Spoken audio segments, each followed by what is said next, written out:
What if I told you the fees you're paying on your investments could be silently destroying your wealth, potentially costing you hundreds of thousands of dollars up to and throughout your retirement? Most people don't even realize just how much these fees add up to over time, and even worse, many of you are paying high fees without getting any value in return. So in this video, I'll unpack the types of investment fees and how to uncover exactly what you're paying, why many people are overpaying without getting any real advice or support, what you should actually be paying, and some practical steps to make sure you're getting actual value for the fees that you're paying. Okay, let's start out with how to actually find out what you're paying on your investments. Because it blows my mind how many people come into our office with no clue what they're being charged.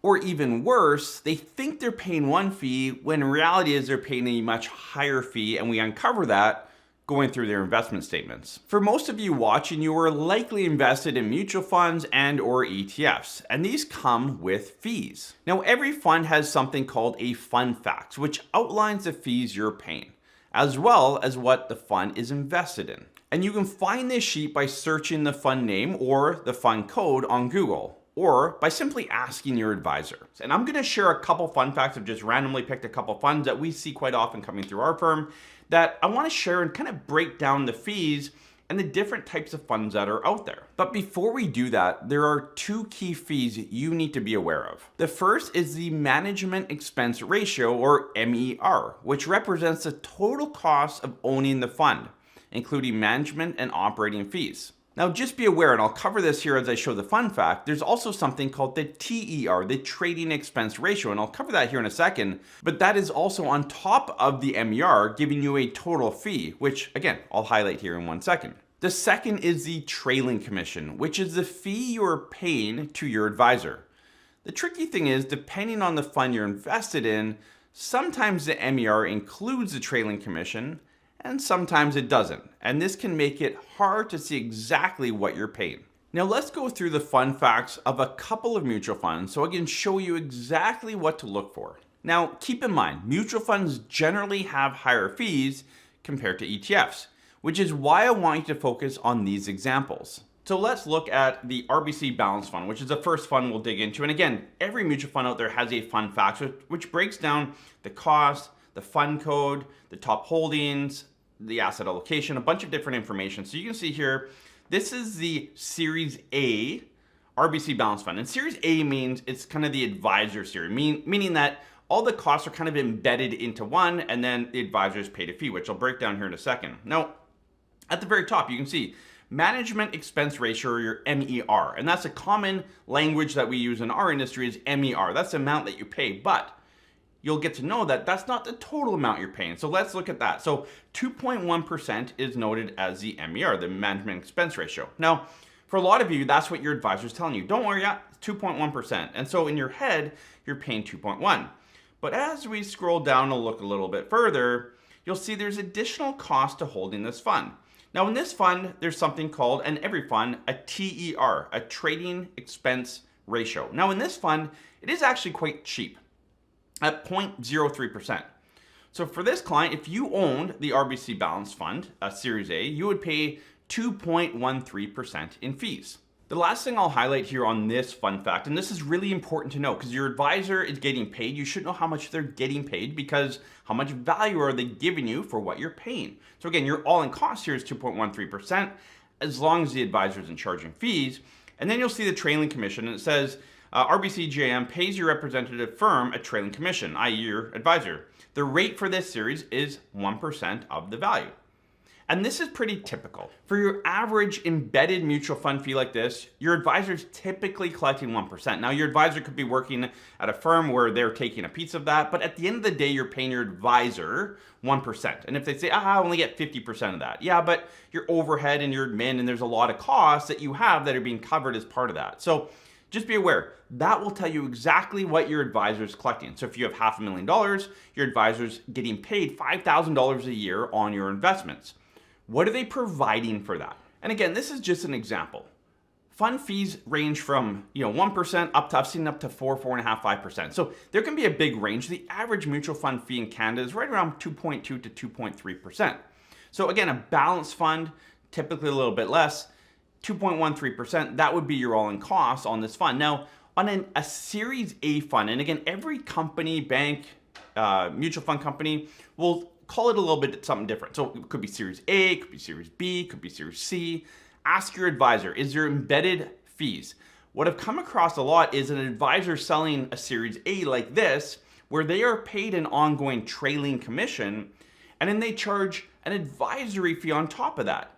So that is one piece you need to look for. Are you being charged an advisory fee? And if you are, you should own what's called an F-class mutual fund, and I will cover that off here in a second. But if you're someone that owns the RBC Balanced Series A and your advisor is charging you 0.5 to 1 to 1.5%, you're paying 3.5 to 4% in fees. And I have seen this. You might think, Adam, that would never happen. Oh, I've seen it many times, and I've seen it on very large 7-figure accounts. So just because you've got more assets now doesn't mean that you're not being overcharged. You have to be aware of what you're paying. And again, don't just go by what your advisor tells you. Actually look at the detail. And again, a lot of times I talk to people on the phone. It's like, yeah, okay, what are you paying for your investments? And they go, oh, I'm paying 1%. Okay, that's the advisor fee. Now there's a product fee on top of that. And in this case, the product fee would be 2.13%. So your all-in cost is 3.13%. And you wonder why you're not getting ahead. You wonder why your investments are always lagging the market. Now, when it comes to fund facts, you might see that you're in an F-class fund. And that means that your advisor is charging a fee, and then there's a product fee. And this is becoming more mainstream. It kind of took off about 2013, 2014, and it's continued to snowball to this point. And it's just unbundling the fee. The problem with that unbundling is a lot of your statements that you get of total fees only have one side or the other. They don't have both the advisory fee and the product fee. And so if we take this same RBC Balance Fund as an example, you'll see that the fee is much lower, but then you've layered on an advisor fee. So again, the F-class series is going to have a lower fee. Now in the A-class, your advisor was being paid 1%. What we've seen is a lot of advisors say, look, I'll move you to the F-class. The MER is 0.99%, and so I'll charge 1%. Sometimes we see the advisor charging 1.1 or 1.25%, actually making a little bit more money because the F-class is a little bit cheaper overall. But again, as we scroll down, you can still see that there's that trading fee, that 0.03% trading fee, so 1.02%. So just be aware of that. Like if you're moving to an F-class, it's probably a good thing, but be aware of what your advisor's charging you. A lot of you are paying double. So you're paying a product fee and advisory fee. Don't be fooled by your advisor saying, oh yeah, no, you're being charged 1 or 1.25%. I hear it all the time. Then we grab statements and it's like, yeah, and you're paying another 1.5% in product fee. A lot of F-class funds are 1 to 1.8%.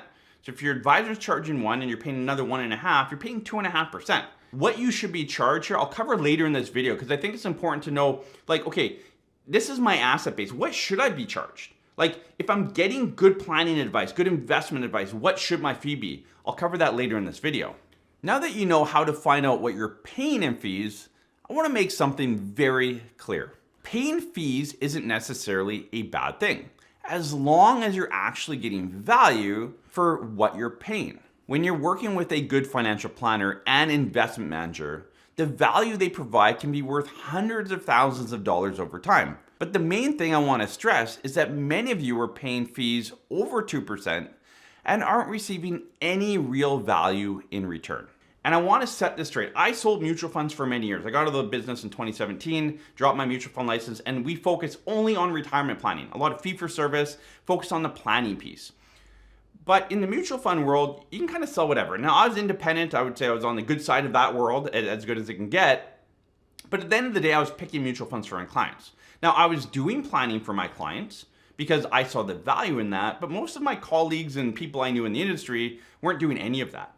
So at the end of the day, they were charging their client with $500,000, $5,000 a year to pick mutual funds. And I can tell you, and there's been a lot of data, and I'll let you do your own research out there, the value of your advisor picking mutual funds or ETFs, there's little to no value in that. That's something that you can do yourself. The value of your advisor and that $5,000 you're paying them is for financial, retirement, tax, and estate planning advice. If you're not getting that and getting that at a very good level, I would say you're probably getting ripped off and it's time to look for a different advisor. If we go back to that example of the RBC Series A fund, if you had $500,000 in that fund, you'd be paying $5,000 in fees just to your advisor on an annual basis, and over $10,000 in total fees for the advisor and the product. And over the years, those fees add up, especially as you get close to or into retirement. When you're retired, you have way more opportunity to plan strategically.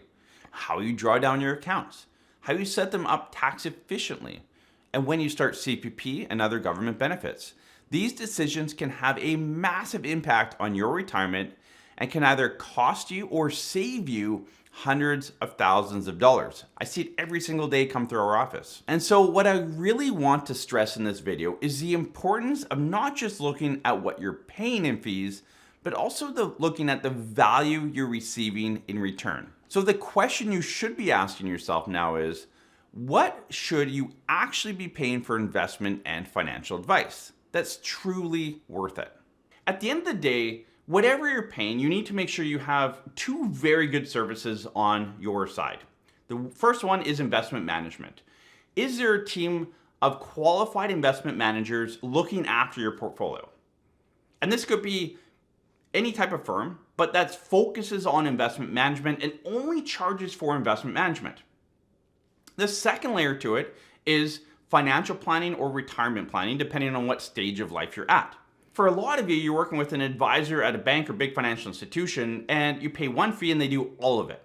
But they do all of it at a very suboptimal level. And in my opinion, a really bad level and almost a disservice to you in the type of planning that we see come through our office. And so if you're paying 2% and your advisor says, oh yeah, I pick mutual funds and I'll do some planning for you. Like, picking mutual funds, again, has little to no value. And on the other side, what kind of planning are they doing? There are, in my opinion, two solid approaches to this. The first approach is an ongoing one where you receive continuous financial planning and investment management. So here's kind of how I break it down typically. If you're under about $500,000 to $750,000, your all-in fee for a good investment person and planner should be around 2%. Okay, if you're around 2%, 1.9 to 2.1% should be your range. If you're under that, let's call it $750,000.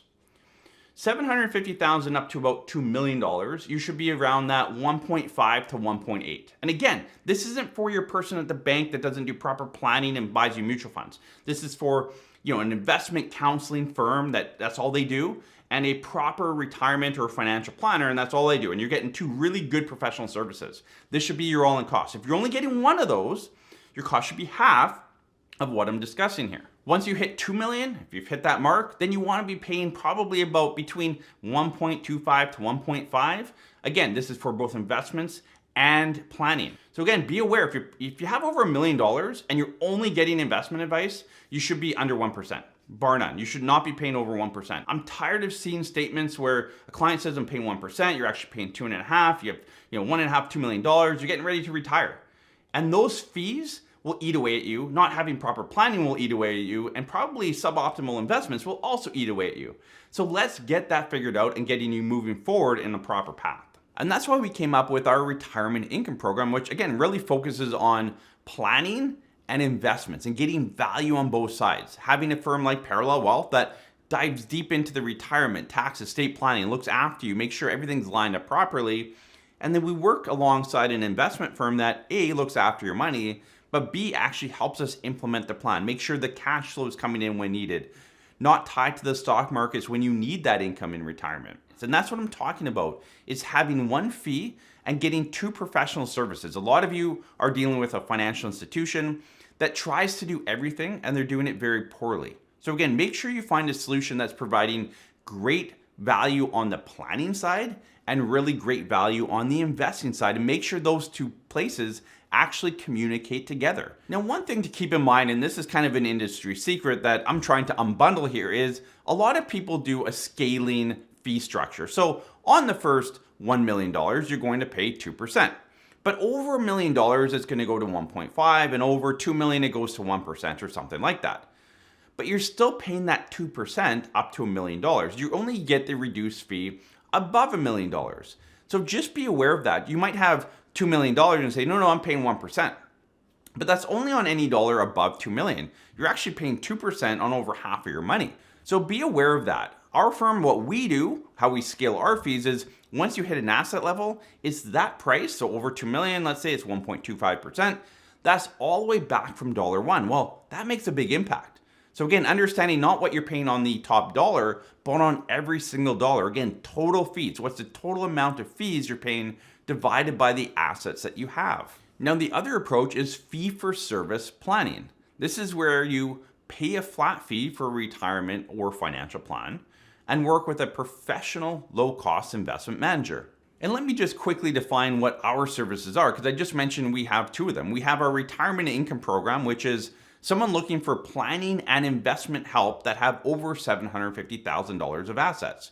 We come alongside them, we build a relationship with them, we build a plan and continue to update that plan ongoing. We then partner with an investment firm out of Winnipeg called BCV Asset Management to look after the assets. So it's an ongoing relationship that we call our retirement income program. Now, for many of you, you're looking for just a plan. That's our fee for service offering, and there's no asset minimum. You could have $10,000 or $10 million. The idea is it's more of a consulting service where we come in and do a fee for service retirement plan, map out strategy for you, make sure you're putting the most money back in your pocket and not in CRA's pocket. You can then take that plan, you can implement it yourself if you're a DIY investor, you can bring it to your current investment person, you can do whatever you want with it. We give you the tools, that it's a great plan, but also, again, the tools to implement that plan and what to do next. Now that what to do next and how to implement it in investments, a lot of you struggle with that. So for our clients under $750,000, we recommend then taking that plan and moving your investments and working with Steadyhand. Now, Steadyhand's been a great partner for a lot of our clients in that they will take over your investments, they'll manage that and do a great job with that, but they also understand the plans that we build. They'll take that plan and help you implement it on your side. So again, great investment firm and great planning firm coming together to make sure that you're well taken care of. And so I want to take a moment to thank Steadyhand for sponsoring this video. Steadyhand is different from the banks, etc., in an incredibly important way because their fees are all in, meaning they include investment management costs, administration expenses, advice, and taxes. There are no surprises. The firm's average client pays less than 1% thanks to their unique, innovative fee reduction program. Now, you might have heard about investment fees being layered with advice on top of the MERs, just like I was just talking about, right? Layered fees, leaving investors with well over 2%, which is the most of you watching this video. Well, Steadyhand does things differently. Their fees are simple, transparent, and even reduced over time as your portfolio grows and you stay invested. What really sets Steadyhand apart is their client-first philosophy. Their team of seasoned advisors takes the time to understand your goals, whether you're preparing for retirement, building your wealth, or looking for a long-term partner to guide your financial journey. Here's the kicker. Steadyhand's team invests over 80% of their own money into the same funds as their clients, paying the same fees. That's nearly $50 million invested right alongside you. True alignment of interests. So if you're tired of high fees eating into your returns and want transparent, professional-grade advice, check out Steadyhand's one simple fee program. There's a reason they're setting the standard for fair, effective investing. Visit the link below to learn more. Now, before we end the video, I just want to briefly touch on DIY investing, which can be a great option for some of you. Now, if you move over to DIY, again, you're kind of moving from one extreme to the other. Just be aware that DIY platforms also have fees, and the fees can change differently. A lot of them will say, look, no trading fees, but they're charging you 1.5%, 2% on FX. So as you convert from Canadian to US and back, you're paying 1.5% each way. Well, 3% gets very expensive. Now you're actually paying more maybe than you were before. And I bring up the DIY investing because I talk to hundreds of you every year that have jumped from, high price mutual funds and you're tired of paying that high fee, which I get. I've talked about this a ton on the channel. I get it. You should move out of that platform. If you're paying a high fee, getting mutual funds and very little to no planning, it's time to move on. But a lot of you make a full pendulum swing to DIY investing where you're trying to figure it out yourself and it's low cost. You don't understand some of the hidden fees that are in there and you're getting no planning. There's this middle ground that's not high fees. It's not DIY. You're getting support. You're getting a professional team around you. So for a lot of you, you're either on one end or the other. Do some research, figure out what a solution is where it comes in the middle, right? You're paying a fee, but you're getting something for that fee. You're getting value. Again, going back to that Vanguard study. How do you get that extra value? Well, you get it through proper planning and proper investment management and making sure those two things come together. And if you're not sure what to do, feel free to reach out to our office and we can set up a call to figure out the best path forward for you and your retirement plan. You can learn more at parallelwealth.com/planning.